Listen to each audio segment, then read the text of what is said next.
ভারতের লখনৌতে ছাত্রীদের হোস্টেলে মাঝরাতে ঢুকে পড়ল একটি চিতাবাঘ।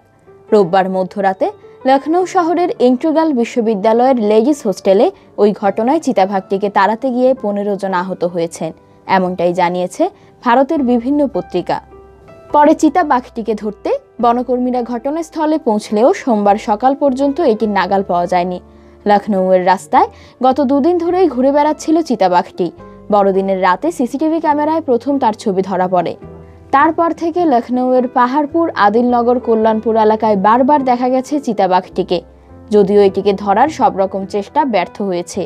ফলে চিতাবাঘের আক্রমণের ভয়ে বড়দিনের উৎসবের মধ্যেও বাধ্য হয়ে ঘরবন্দি ছিলেন নবাবনগরের বাসিন্দারা।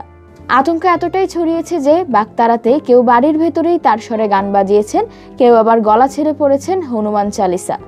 কল্যাণপুরের সীমান্তনগরের অঞ্জু যাদব নামে এক নারী জানিয়েছেন, তার 5 বছরের সন্তান বাড়ির বাইরে খেলা করছিল, তিনি ছিলেন ঘরের ভেতরে।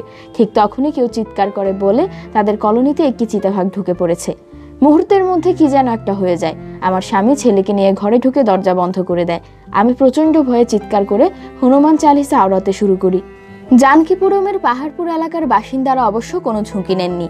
চিতাবাঘটি ঘোরাফেরা করার খবর শুনে সেখানকার অনেকেই আগামী কয়েকদিনের বাড়িতে থাকার রসদ জুটিয়ে ঘরবন্দি হয়েছেন। এরই মধ্যে 26 ডিসেম্বর রাতে খবর আসে, কল্যাণপুর এলাকা লখনৌয়ের ইন্টিগ্রাল বিশ্ববিদ্যালয়ের মেয়েদের হোস্টেলে ঢুকে পড়েছে চিতাবাঘটি। রোববার রাত 11টা থেকে 12টার মধ্যে ঘটে ঘটনাটি। মধ্যরাতে হইচই পড়ে যায় হোস্টেলে।